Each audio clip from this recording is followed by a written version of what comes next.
2010년 10월 27일 오전, 홍콩 에버딘 해변가에서 바다를 바라보던 한 남성이 바다 위에 이상한 물체가 떠다니는 것을 발견했습니다. 남성은 물 위에 떠있는 물체가 연 분홍색이라서 동물의 사체 같기도 하고 조형물 같기도 해 그 물체가 조금 더 가까이 해변 쪽으로 다가오기만을 기다렸습니다. 그러자 그 물체를 유심히 지켜보던 그는 그것이 동물이 아닌 항구의 시신이 떠 있다는 것을 알게 되었습니다. 신고를 받고 출동한 경찰은 한 여성이 하얀색 티셔츠에 하반신이 벗겨져 있는 상태로 머리를 바닷속으로 처박은 채 사망한 것을 발견했습니다. 그녀의 몸에는 암초나 해변 인근 바위에 긁힌 것 같은 상처들이 다수 있었고 타살의 흔적은 보이지 않았습니다. 손목이나 발목, 그리고 몸에 칼에 찔리거나 밧줄로 졸린 흔적이 발견되지 않았기 때문이었습니다. 경찰은 고인이 단순 실족사나 스스로 목숨을 끊으려 한 사건으로 생각하고 사건을 마무리하려고 했습니다. 그녀의 신분이 확인될 때까지 영안실에 잠시 보관해 두었다가 가족에게 인도하기로 했습니다. 그러나 신원을 조사하던 경찰은 여성의 몸에서 신원을 확인할 수 있는 신분증이나 물건이 발견되지 않아 그녀가 누구인지 알 수 없었습니다. 그때 경찰청에서 사건을 취재하던 기자가 신원이 확인되지 않아 시신을 처리하지 못하고 있는 사건이 있다며 신문기사에 올려버렸습니다. 이 사건은 홍콩 전역에 퍼지게 되었고 우연히 신문을 보게 된 중년 여성은 여보! 이거 봐요. 이거 혹시 해옥이 아니에요? 뭐? 어디 봅시다. 키하고 머리하고 저 속옷, 그리고 해옥이가 어젯밤에 안 들어왔잖아요. 오늘 또 출근해야 하는데 이거 분명 해옥이한테 무슨 일이 생긴 게 틀림없다고요. 해옥의 부모는 경찰서에 전화를 걸어 시신을 확인해 보겠다고 했습니다. 잠시 후 영안실에 도착한 부부는 시신을 확인한 결과 자신의 딸이 맞다며 그 자리에 주저앉고 말았습니다. 경찰은 시신이 발견된 경위와 타살점이 없는 것으로 보아 신변을 비관한 그녀가 스스로 목숨을 끊어 익사한 것으로 보인다고 했습니다. 설명을 마친 경찰들은 모두 돌아갔고 영안실 복도 의자에 앉은 부부는 울먹였습니다. 이 미친놈들을 봐나. 멀쩡한 내 딸이 왜 그런 짓을 해? 이거 분명 무슨 문제가 있는 게 틀림없다고. 맞아요. 우리 딸이 그럴 애가 아닌데. 그리고 어제 출근할 때 청바지를 입고 나갔는데 청바지가 그렇게 쉽게 바닷물에 쓸려 나갔다는 게 말이 되냐고요. 혹시 해옥이가 어제 누구를 만나러 간다고 했는지 기억나? 기억나죠. 란콰이퐁에서 친구들 만나고 있으니까 들어갈 때 택시 타고 들어간다고 하고 전화를 끊었어요. 란콰이퐁이면 바다하고는 아무런 상관이 없는 도시 한복판이 아니야. 가만. 그럼 해옥이가 친구들하고 헤어질 때 마지막으로 택시를 탔을 거 아니야.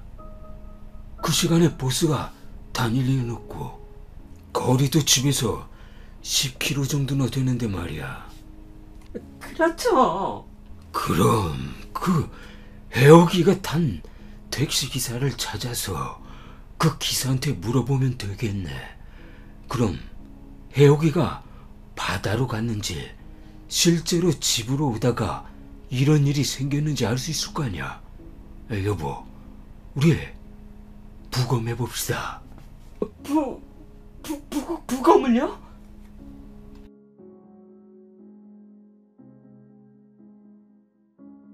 (3일) 후 경찰은 부모의 부탁으로 해옥의 시신을 부검한 결과 그녀의 눈에 사망 전 타박산 혈흔이 있었으며 폐에 물이 차 있었습니다. 목에는 겉으로는 자국이 남지 않을 정도의 압박근이 남아 있었습니다. 그리고 입안에 혈흔이 남아 있었는데 바다에서 익사하기 전 그녀는 숨을 쉬고 있었던 것으로 밝혀졌습니다. 누군가 팔다리를 쓸 수 없는 해옥의 숨이 붙어 있을 때 바다에 버린 것이었습니다. 그녀의 사망 시간은 2010년 10월 27일 새벽 정도로 추측되었습니다. 경찰은 부검 결과를 통보받고 그제서야 그녀가 타살되었다는 것을 알게 되었습니다. 이제 그녀의 사건은 실종 사건에서 살인 사건으로 전환되었습니다.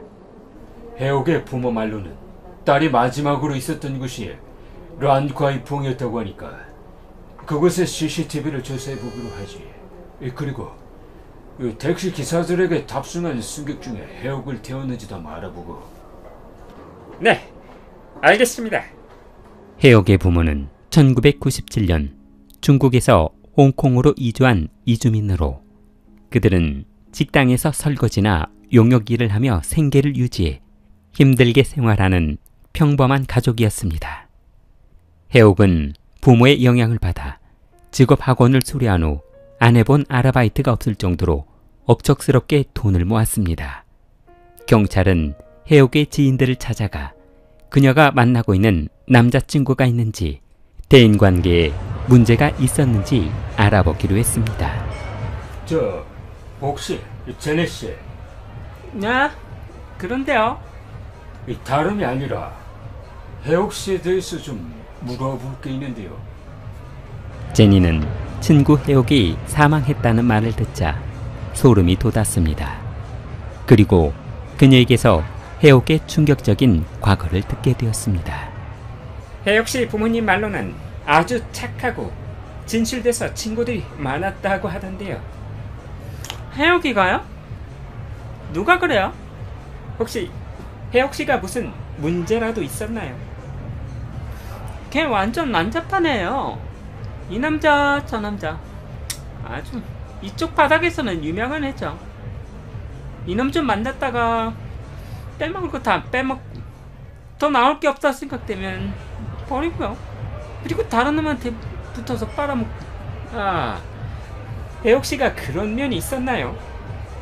해옥이가 왜 집에서 10km나 떨어진 란카이퐁에 와서 놀고 가는지 아세요? 왜 그러는데요? 외국인 남자친구 꼬시려고 여기까지 오는 거예요. 최근까지도 사귀고 있던 외국인 남자친구도 있었고요. 해옥이 목표가 외국인 남자 꼬셔서 시집가는 거예요. 그럼 그 외국인 남자친구는 어디 있습니까? 어느 나라 사람인가요? 독일 사람인데요. 갑자기 베이징으로 발령이 나서 2010년 7월에 홍콩을 떠났어요. 형사는 친구들의 진술을 듣고 그럼 외국인 남자친구는 이번 사건과 거리가 멀 것으로 생각했습니다. 형사들은 모든 수사를 처음부터 다시 시작해야 한다는 걱정에 한숨을 내쉬었는데 그럼 그 마지막 날 어디로 간다는 말도 안 했었나요? 뭐 그런 말은 안 하고 그냥 택시 불러서 타고 갔어요. 저기 그런데요. 해옥이는 항상 타고 다니는 택시만 타고 다니거든요. 아니 항상 타는 택시만 탔다는 게 무슨 말입니까? 그게 전에 사귀던 남자친구가 직장을 그만두고 지금 택시기사를 하고 있다는 것 같았어요. 경찰은 해옥의 통화 기록을 조사한 후 그녀와 연락을 주고받은 30여 명의 남성들과 사건 당일 술 마시며 접촉했던 남성 그리고 택시기사들을 조사했습니다.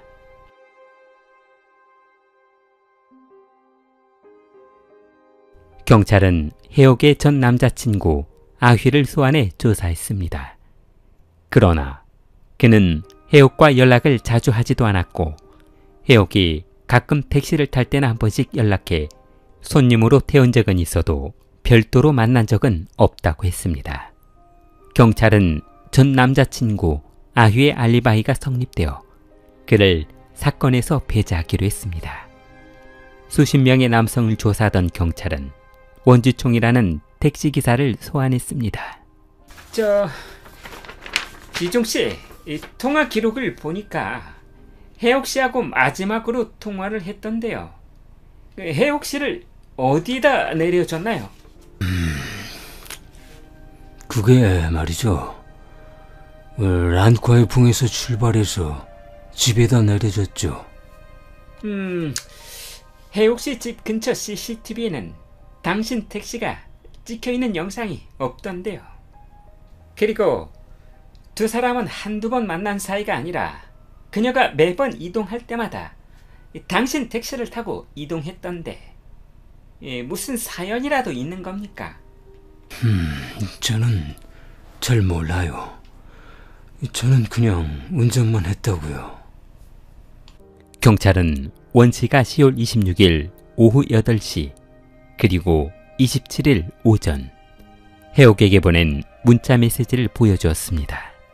그녀가 사망한 후에도 알리바이를 만들려고 일부러 문자를 계속 보내셨나봐요?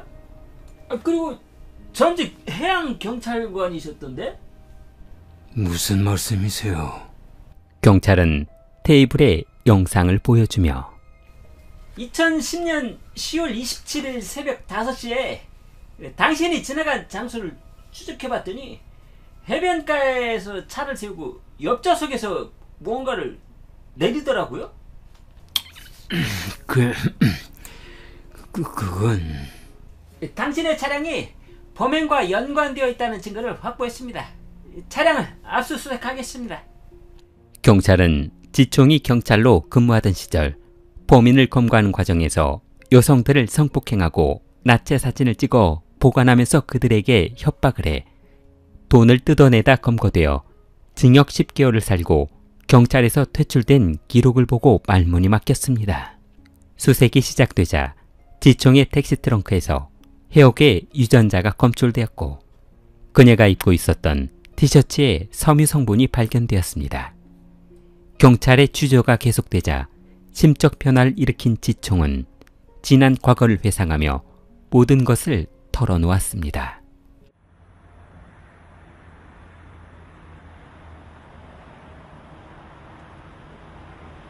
택시기사 지총은 북적이는 도시 한복판에 손님을 태우기 위해 다른 택시들과 함께 줄을 서 있었습니다.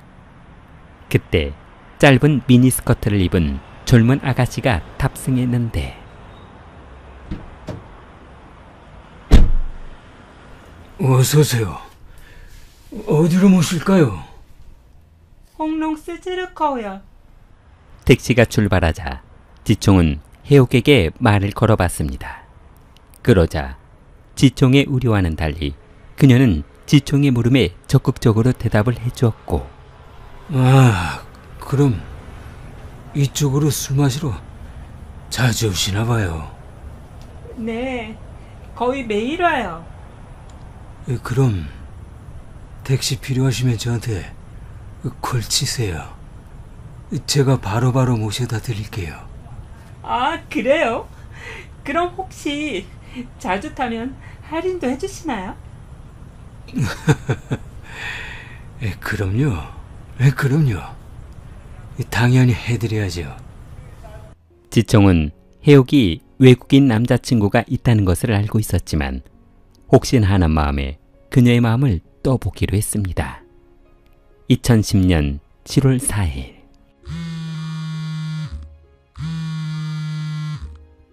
지총은 그녀의 호출을 받고 혜옥의 집으로 출발했습니다.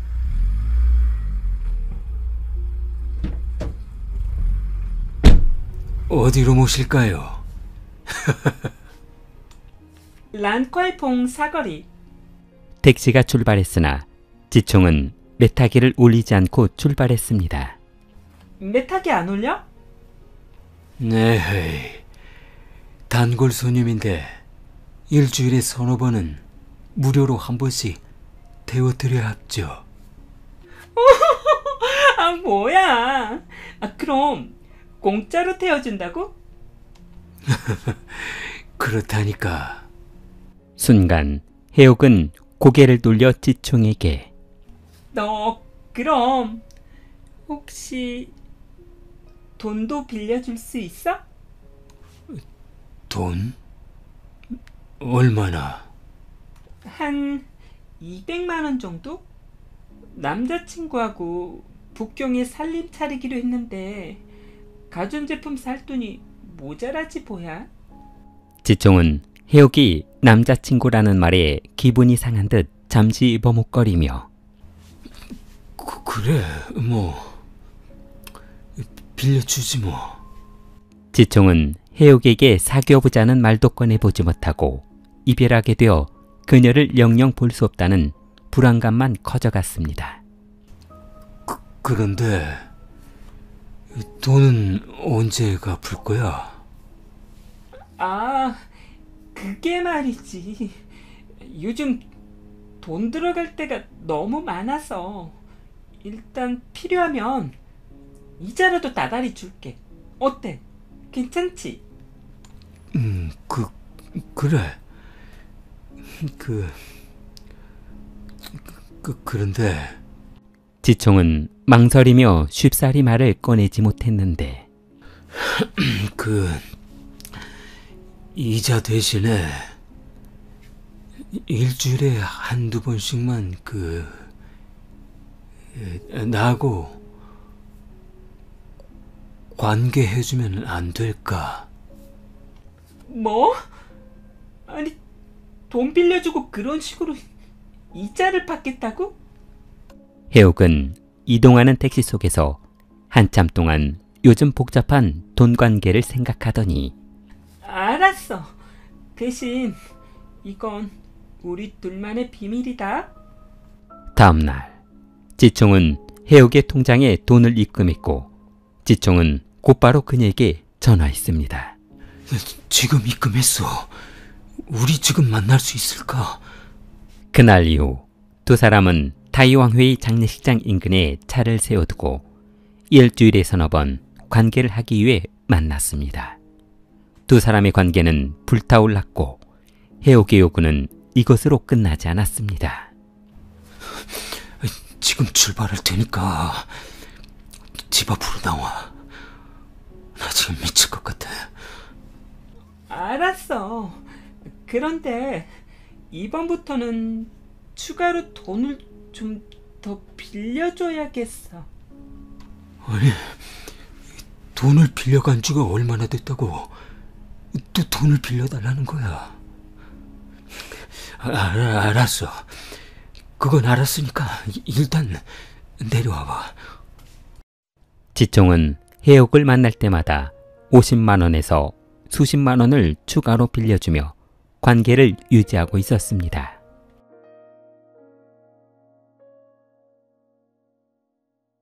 (10월 26일) 오후 6시 지총은 평소와 같이 그녀에게 집 앞으로 나오라고 했고 잠시 후 그녀가 지총의 택시에 올라타자 지총은 사이쾅의 인적이 드문 타이왕회 마을로 출발했습니다. 두 사람은 그동안 그곳에서 10여 차례 관계를 하며 지낸 곳이었지만 무덤이 있는 곳이라서 항상 돌발 상황에 경계하며 관계를 해야만 했습니다. 두 사람이 애정 행각으로 한참 달아오르자 해옥은 지총의 위에 올라탔습니다. 그때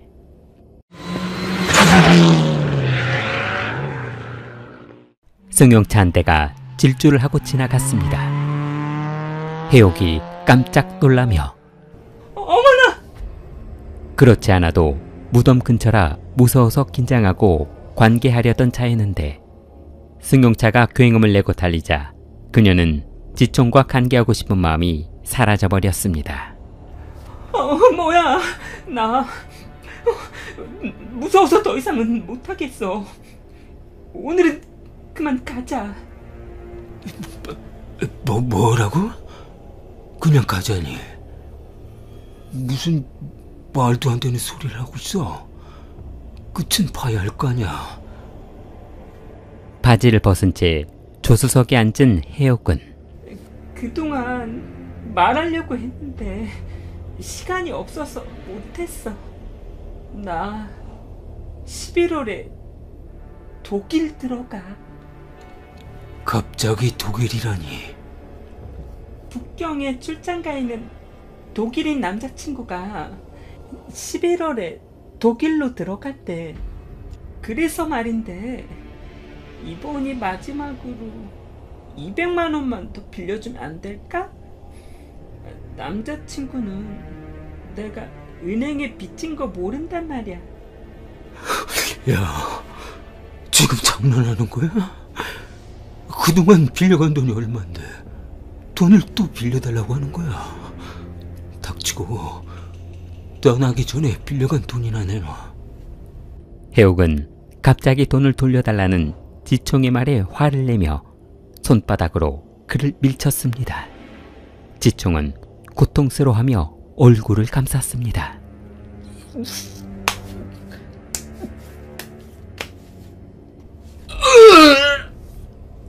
해옥은 지총을 밀치는 과정에서 실수로 지총의 턱을 쳤는데 그녀에게 얼굴을 맞은 지총은 갑자기 돌변하며 이게 미쳤나. 지총은 멈추지 않고 그녀를 두들겨 팼습니다. 야, 사람 알기를 아주 못같이 하는 거야? 어? 내가 네가 놀다 실증나면 버리는 장난감이냐고. 지총의 구타가 10분 정도 지속될 무렵 그녀는 의식을 잃고 조수석에 쓰러져 있었습니다. 지총은 그녀 위에 올라타 두 손으로 목을 조였습니다. 그럴 바에야 죽어버려.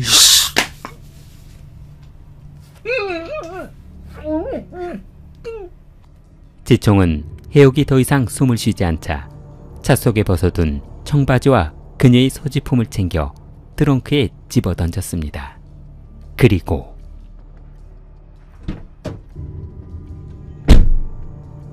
조수석 문을 열고 그녀를 끄집어내 트렁크에 집어넣었습니다.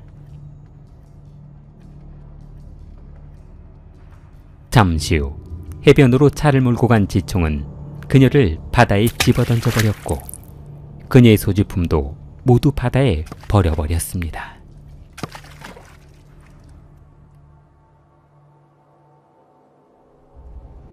원지총은 재판 과정에서 서로 사랑하는 관계에서 생긴 사소한 다툼으로 발생한 사건이라고 했습니다. 여자친구가 자신을 욱하게 만드는 바람에 돌이킬 수 없는 상황을 만들게 되었다며 부디 선처를 바란다고 했습니다. 그러나 법원은 두 사람의 관계는 지총이 주장하는 연인 관계로 보이지 않는다며 일방적인 사랑이 만든 사건으로 보인다고 했습니다.